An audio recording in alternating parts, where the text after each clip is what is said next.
Hey everybody, this is Claire, and this is Small Joyful Things. As always, I go out to thrift stores and I go out to estate sales and garage sales, and sometimes I buy things from Craigslist, and I try to find out as much as I can about them and then bring them home and make videos to tell you guys about them. So here's what I have for you today.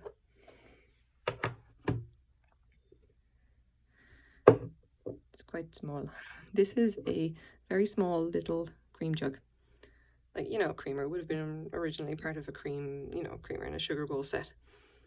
And it is hand painted in just the most delightful way. Yeah, all those little figures and everything. It's all entirely done by hand. It's very, very pretty. It's got a mark in Japanese at the bottom. Very useful for our purposes, I have to say. And let's measure it up. Annoying measuring tape.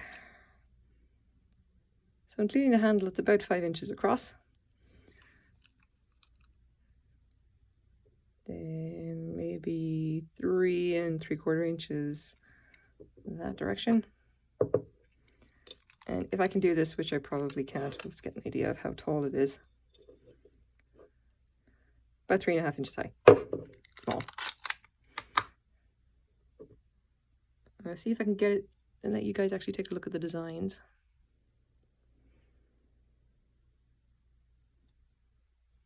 I especially love the characters and the actual, the figures on it, the faces.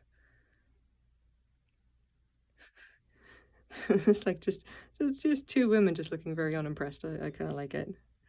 And the other side we have like flowers and what have you, and then this nice little water scene, the houses.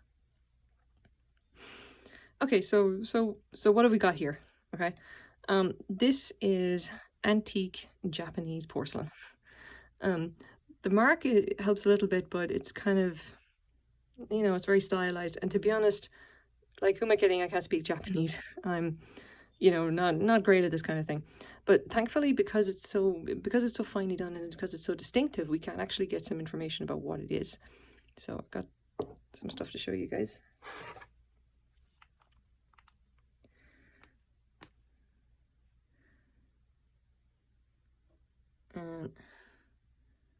So here you go. Here's a teacup and here's a plate saucer to go with it. And that style kind of looks familiar. Now, it's not exactly the same. If I can get the camera to focus. It's not exactly the same, but you can see, especially around the designs around the edge of the saucer, they match the designs that you see around the edge here, around the lip of the bowl. That painting of gold and gilts and what have you. Very similar to what we've got here on both of those pieces, which is great. This gives us something. So this is a picture that's taken from gothenburg.com. This is a website basically that I use for when I'm looking for references on Asian pottery specifically. And what they give for this specifically, this is an image that was saved from Gothenburg. You can see as well this mark with basically the splash of red and then the gold written, the mark is written in gold over it. That's quite similar to what we've got, except this one is obviously clearer. Now, they actually have a little bit of information about what this actually is, about this piece anyway, that we're assuming at this point matches what we've got. And it says Japanese porcelain, mark Giokusei, mid-Japan Seto Nagoya, Kutani area, possible Nagoya ware. Now, Nagoya is, it's a city in Japan, and it would be like the Staffordshire, it would be like, Staffordshire or Stoke-on-Trent in England. It is basically a centre for excellence in making fine ceramics, and it's been doing that for hundreds of years. So what we have here, regarding the first character, this can be Gyotama, and the second, this is Japanese, they're explaining the Japanese of the characters, which I don't really understand.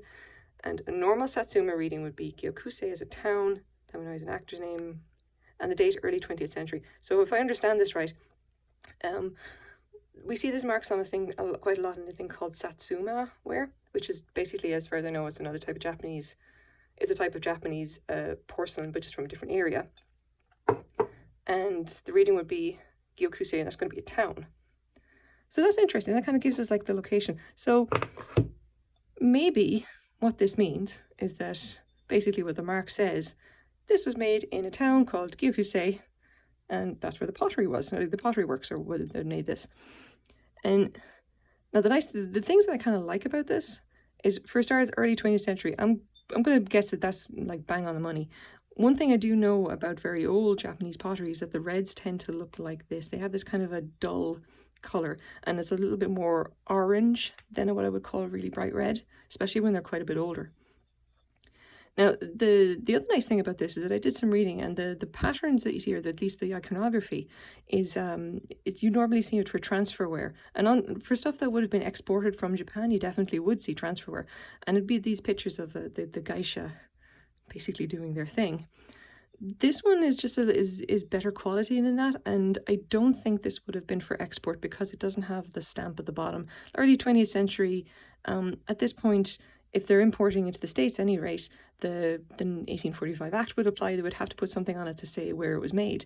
And I don't think they had stickers at that point. I'm not sure. I'd have to go and research that. But like if it was for export, I would expect it to say either Nippon or made Japan or Japan or something on the base.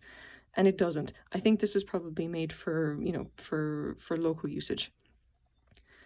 And as to how it actually got to a thrift store, again, in Vancouver, BC, and I bought it for $2 because it's just a random creamer. It doesn't look like anything. I just picked it up and I thought, wow, that's gold. Wow, those are hand painted.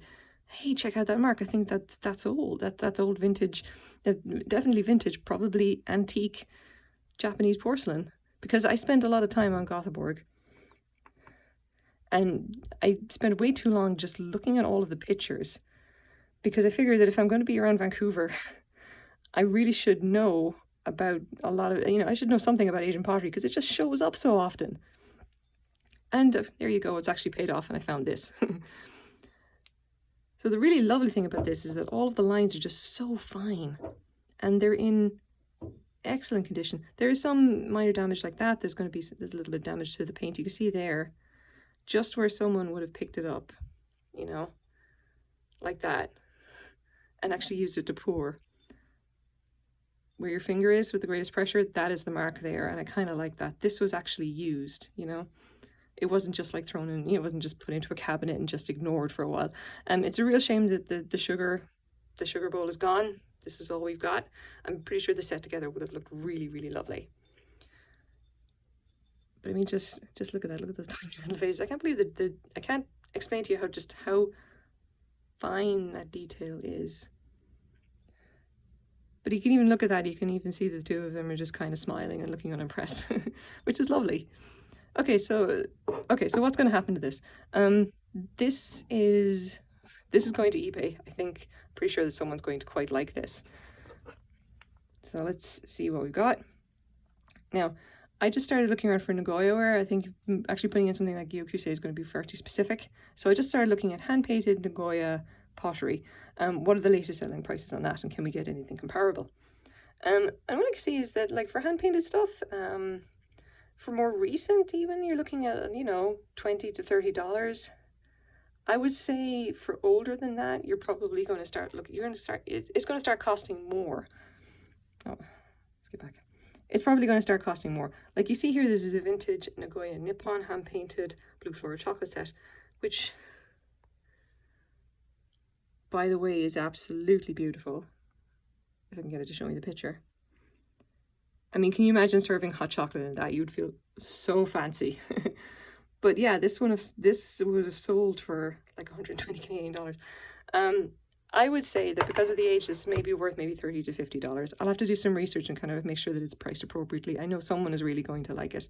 It's just so old, and I just can't get over how the two ladies basically seeing off the guy that they're not impressed with. It's lovely. Yeah. So anyway, this is my small joyful thing for today. And we hope that you like it as much as I do. And thank you very much for watching, guys. Bye-bye.